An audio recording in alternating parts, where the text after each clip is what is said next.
dhammaan ardayda iyo dadka kale markaa ku xidhanba channelkeenan waxaan idinku salaamayaa salaanteena qaaliga islaamka. assalaamu calaykum waraxmatullaahi wabarakaatu.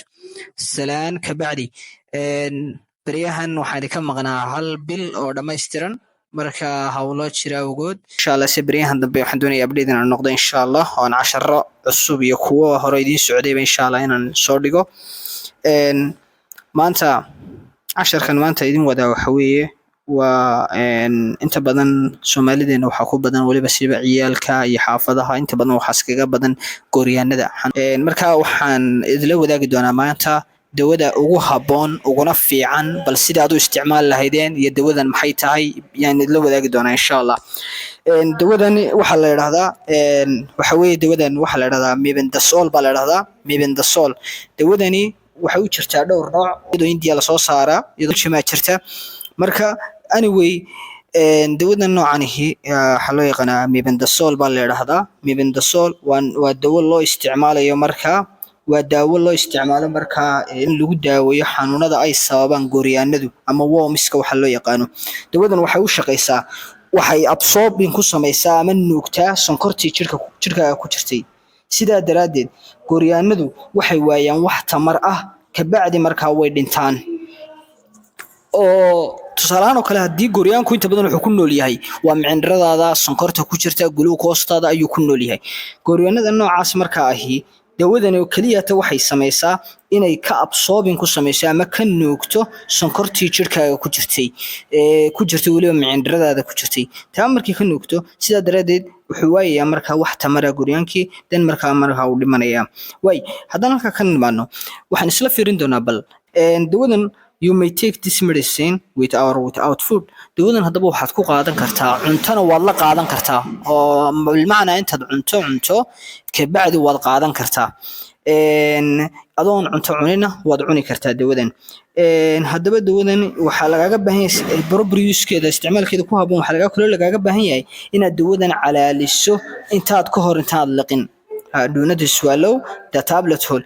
dawadan haliqin markiiba qofka markaad ilmihi aad siiso kale ama adiga aad cunto kale dawada markiiba haliqin ha siidin. marka hore yara calaali markaad calaaliso dan dawadii aad calaalisay dan markaa liq saasa markaa ku haboon tahay. waxa la yiraahdaa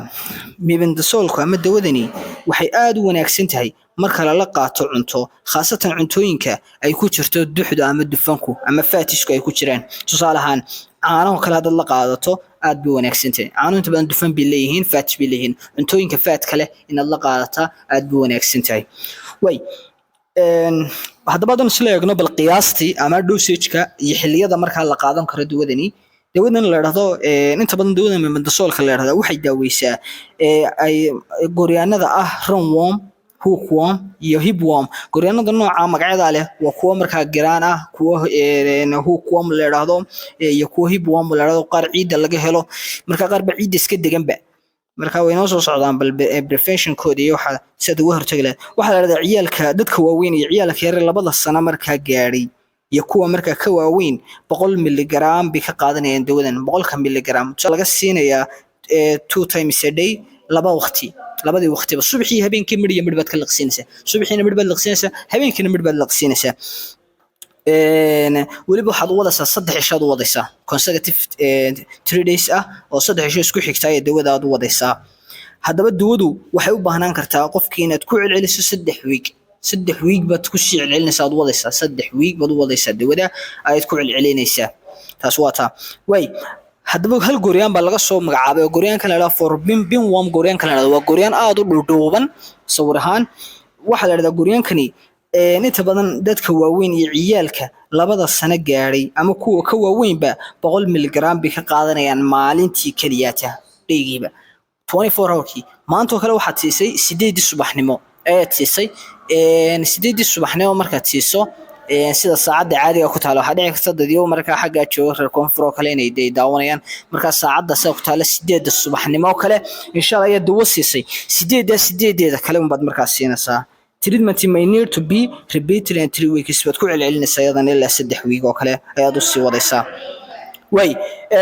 for roundworm gooryaanka inta badan giraanta iyo kuwa hipwormka iyaguba ka waaweyn iyo ciyaalka yar halka sano gaaray iyaga waxaad ka siinaysaa 500 miligram once a day for 1 day. maalintii oo dhan hal xabo kiniin ayaad markaad ka siinaysaa kuwa markaa de halka sano gaadhay iyo kuwa markaa kaba waaweynba iyaga intaasaad siinaysaa way taxadarkooda inta badan waxa la yiraahdaa bukaanada qaata methadone u qaata for infection waa u qaata maybe easily passed from one person to another qofka kale uu gudbin karaan oo labadii ciyaal ama dadkii waaweyn way isu gudbin karaan among a person in the same hall waliba dadka isku guriga wada seexda guriga ku wada nool xaafada guriga dadka ku wada nooli way isu wada gudbinayaan maxaan kaga badbaadinaa therefore sida daraadeen dhammaan all household members ka xubnaha inta badan guriga ku wada nool oo dhanba laga soo bilaabo ciyaalkii laga soo bilaabo dadkii waaweynay may have to be treated at the same time wayn isku si loo wada daweeyaa oo dawada adiga xanuunkiiba qabin wayna dawada hadana qaadataa way khasab way isu gudbinaysaan saad markaa to prevent infections saad uga hortagto kale way waxa la yiraahdaa bukaanada qaar waxa la yiraahdaa dawooyinku may return after treatment waxa la yiraahdaa bukaanada qaar infectionku ku soo noqda ama guryaanadu ku soo noqdaan kuwaas oo markaa methadone qaatay hadana waxa laga yaabaa mar dambe hadana ku soo noqdo to help prevent san taa uga hortagno waxaanu sameeynaa markaa soo socda way waynan gacmaheena dhaqnaa cidiyeena dhaqnaa khaasatan markaan wax cunayno iyo markaan suuliga ka soo baxno waynanu dhaqnaa ama iska meedhnaa fruitskaanu qaadanayno vegetables-ka si dhammaystiran waliba waynanu cook them well wayna si wanaagsan aanu u karinaa way waxa la yiraahdaa waynanu markaa dhaqnaa inta badan night clothes-ka ama bijaamada hadii ciyaalkaagu aad bijaamo u xidho ay ku seexdaan waynad markaa bijaamadooda si fiican u dhaqdaa inta badan waxa dhacda Soomaalidu ama dadkeenan waxa dhacda in ciyaalku kale in mariyo sida tusaalahan oo kale in marihii ay markaa xidhnaayeen maanta oo dhan in hadana ku seexdaan taasina markaa dhibaato ay markaa u tahay marka waxa loo baahan yahay in ay kala socnaadaan mariha ciyaalku ay xidhanayaan iyo kuwa markaa ay ku seexanayaan in taasina kala socnaan aad buu wanaagsan tahay hadda taa awoodayn markay si seexanayaan mariya nadiif ah oo meedhan markaa iyaga u xidh wear shoes qofku waa inuu kaba xidhaa qofkii weynaa iyo qofkii yaraa waxa arkaysaa qof intuu baxo oranaya xaafadda ma ka soo noqonaya kale ama meesha ma ka soo noqonaya bilaa kabus kaga tagayaaba ama bilaa kabu dibadda ku fadhiisanaya taasina ma fiicna waa inuu qofku markaa kaba xidhaa sidoo markaa uga hortago guryaanada in mar labaad ku soo noqdaan waa inaan isticmaalnaa suuliyaasha waa inaan isticmaalnaa suuliyaashana kuna ilaalinaa kuwa markaa nadaafad leh toosan ah oo dib markaa wixii wax walba wayna sidooda u habaysan yihiin oo camal ayaa looga jeedaa waxyeelo ma leedahay dawadani waxyeelo way sababi kartaa marka qaar dawada intaad cunto ilmihii yaraa iyo adiguba waxyeelo way kugu keeni kartaa sida diarrhea shuban oo kale kugu iman kara waxa kugu iman kara stomach pain baa kugu iman kara calooshiyo calool xanuun oo kale ama raaxad darro inaad ka dareento xagga liqitaankii oo kale naasiya laba kugu iman karta vomiting baa kugu iman kara waxa kale laba iyo matag baad oo dareemi karta abateedka baa ka xumaan kara way waxa la yiraahdaa daba waxyeelada qaarba waxay noqon kartaa kuwa aad iyo aad u daran sida inuu